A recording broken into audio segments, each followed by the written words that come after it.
Bonjour Adrien Gindre. Bonjour Brice. Votre invité ce matin, Laurent Saint-Martin, ministre chargé du commerce extérieur et des Français de l'étranger. Bonjour Laurent Saint-Martin. Bonjour. La trêve entre Iran et Israël semble tenir ce matin. Hier soir, on a même entendu l'Iran nous dire que la fin de la guerre de 12 jours face à Israël était arrivée. C'est aussi votre avis, la guerre est terminée? Écoutez, en tout cas, il faut le souhaiter ardemment. Par définition, c'est encore fragile, mais cela semble effectivement être un cessez-le-feu qui commence à durer. Et ce qu'a dit la France depuis le début de ce conflit, c'est que ce n'est pas par la seule voie militaire que devait se régler la problématique du dossier nucléaire et balistique iranien. Et donc, il va falloir poursuivre les discussions diplomatiques, les négociations à plusieurs pays avec l'Iran pour pouvoir nous assurer qu'après ce conflit ne reprenne pas le programme nucléaire iranien, qui était, je le rappelle, et qui reste aujourd'hui une menace pour Israël d'abord, mais aussi pour la région et aussi pour l'Europe. Et donc, effectivement, nous devons collectivement être très vigilants à cela. À ce stade, qui a gagné, de votre point de vue? Écoutez, je crois que ce qui a gagné, c'est le fait que l'Iran, aujourd'hui, ne puisse pas démontrer sa possibilité de poursuivre ses objectifs nucléaires et balistiques. Donc, et ça, grâce c'est à très Israël important. et aux États-Unis. La sécurité d'Israël n'est pas négociable. Et ça, c'est effectivement quelque chose qui a encore été démontré ces derniers jours. Nous l'avons dit et répété. En revanche, là où la position française a parfois été assez singulière, mais je crois extrêmement claire, c'est que ce n'est pas uniquement par la voie militaire que cela se règle. Et le respect du droit international, d'une part, mais aussi la nécessité du dialogue permanent sur la question du programme nucléaire iranien doit Pardon, je vais perdurer. expliciter. Vous dites le dialogue, parce que les États-Unis notamment ont utilisé, eux, la force armée. Vous avez certainement noté d'ailleurs ce message révélé par Donald Trump lui-même. Il l'a reçu du secrétaire général de l'OTAN, Mark Rutte. Je cite ces quelques mots. « Félicitations et merci pour votre action décisive en Iran. C'était vraiment extraordinaire, quelque chose que personne d'autre n'avait osé faire. » La France est sur la même ligne. On dit félicitations et merci à Donald Trump, nous? Mais la France n'a pas souhaité participer aux attaques en Iran.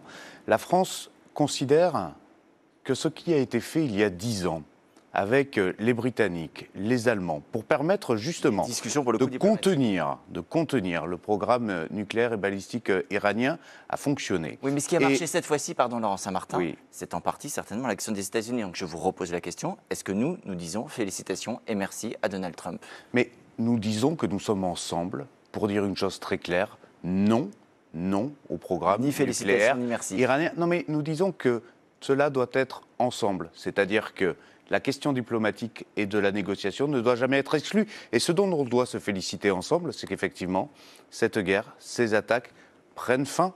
Parce qu'à la fin derrière, pardon Adrien Gindre de le dire avec un peu de solennité, mais ce sont aussi des civils qui sont tués, ce sont des victimes collatérales dans ces conflits-là, qui aujourd'hui n'ont rien à voir avec la politique du régime des Mollahs. Donc nous sommes opposés à cette politique-là, nous sommes unis avec les États-Unis et l'ensemble des pays européens sur le fait que l'Iran ne doit pas disposer de l'arme nucléaire.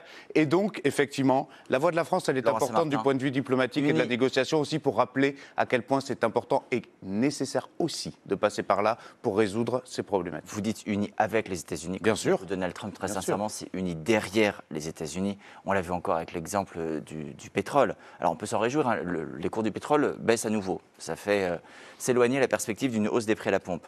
Mais Donald Trump dit la Chine peut désormais continuer à acheter du pétrole à l'Iran. On était plutôt habitué à une politique de sanctions vis-à-vis du régime iranien. Là encore, je vous repose la question, la France partage cette position. Nous, on n'a pas de problème à ce que la Chine achète du pétrole à l'Iran? Mais on voit bien que le président américain est très souvent focalisé sur la question des cours de bourse, notamment du pétrole, qui sont extrêmement importants sur son propre marché. Et effectivement, on voit que le cours du pétrole, finalement, a modifié largement, notamment sur les bourses asiatiques cette nuit. Mais pardon, c'est pas là-dessus une concertation qui décide si le cours du pétrole doit augmenter ou pas augmenter. Ce sont les marchés, notamment asiatiques cette nuit, qui ont réagi. Il n'y a pas de problème avec cette déclaration. Qui ont réagi. Mais les marchés, ils ont d'abord réagi au cessez-le-feu. Les marchés, ils ont d'abord réagi au fait que l'embrasement régional semblait contenu et n'allait pas justement faire flamber les prix du baril dans les prochains jours. C'est Vous êtes vraiment décidé à voir le verre à moitié plein, en tout cas, face à Donald Trump. Il n'y a aucun souci, il ne pose aucun problème et on est tout à fait en ligne avec les États-Unis. Mais les États-Unis sont des alliés et des amis. On n'a jamais dit le contraire. Est-ce que vous avez entendu la voix française diverger là-dessus? Nous avons parfois des différences d'appréciation sur la façon, effectivement, de régler un objectif commun. Cet objectif commun, c'est effectivement non au nucléaire iranien. On l'a toujours dit très clairement. pas d'huile sur le La France, avec ses partenaires, notamment européens, a su démontrer la voie du dialogue, de la diplomatie, de la négociation. C'est ça qu'on répète. Et, si aujourd'hui on s'est assuré la fin d'un conflit, la fin de morts civiles, parce que c'est aussi pour cela que nous sommes toujours réticents à passer par la seule voie militaire, c'est qu'elle ne règle pas la problématique du changement de régime, elle ne règle pas la problématique nucléaire iranien, par contre elle fait des morts. Et pardon d'avoir une voix française qui parfois sait le rappeler. Vous êtes également en charge des Français de l'étranger. Il se trouve que vous avez accueilli hier soir un avion de 140 Français d'Israël qui avait demandé à rentrer. Au moment où l'on se parle, à combien de Français au total sont rentrés d'Israël ? Plus d'1 millier sont rentrés d'Israël par les vols affrétés par la France. Encore hier soir, j'étais à Orly pour accueillir un nouveau vol qui venait d'Amman, en Jordanie. Et puis nous avons des vols militaires depuis Tel Aviv qui, via Chypre, rejoignent la France. Il y en avait un encore hier, il y en aura 3 aujourd'hui.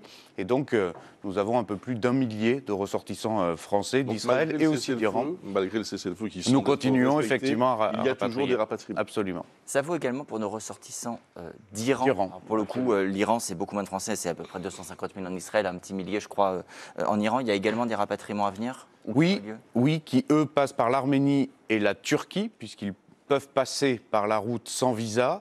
Et effectivement, nous les accompagnons sur ces aéroports-là pour qu'ils puissent regagner la France. Un cas particulier, bien sûr, le sort de nos 2 otages en Iran, Cécile Kohler et Jacques Paris. Après les frappes sur la prison d'Evin lundi, les autorités sont voulues rassurantes, mais tout en disant qu'il faudrait un contact, comme on dit, consulaire, alors pour dire autrement, une visite de l'ambassade, une relation directe. Est-ce que vous avez eu des nouvelles directes de nos 2 otages depuis ? Alors, par définition, sur ce dossier, on ne délivre jamais publiquement les informations que nous avons, mais nous avons d'abord considéré que cette attaque était inacceptable, parce qu'elle mettait effectivement en danger nos 2 ressortissants, qui sont, je le rappelle, emprisonnés de façon arbitraire, dans des conditions qui s'apparentent à de la torture.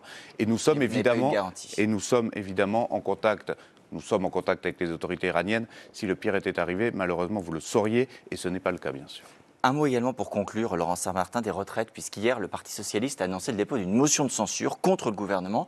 Les socialistes demandent un projet de loi sur les retraites sans délai. Est-ce qu'il faut leur accorder ce projet de loi ? D'abord, il nous faut donner toutes les meilleures conditions de succès de ce conclave. Qui a échoué. Oui, mais le Premier ministre est encore en train de discuter avec l'ensemble des représentants. Il y a les syndicats, il y a le patronat. Votre place hier de la CFDT disait qu'il n'y aura plus de négociations, Laurent Saint-Martin. Donc maintenant, la question elle est parlementaire. Est-ce que vous allez concéder un projet de loi sur les retraites ? Mais on va voir comment le Premier ministre va finir les discussions avec l'ensemble des partenaires sociaux. Nous ne sommes pas au bout de cette logique-là. C'est vraiment encore 5 minutes, monsieur le bourreau. C'est-à-dire que... Mais pardon, que voulez-vous ? Que l'on se donne toutes les chances de succès d'un dialogue social dans ce pays, ou qu'on considère que de toute façon c'est fichu, allons directement à la censure. Eh bien, raison de plus pour s'en féliciter. 4 mois de conclave avec à la fin un échec. On n'a jamais eu un échec colossal. Mais vous êtes formidable. On n'a jamais eu autant de dialogue social dans notre pays qu'actuellement avec ce conclave.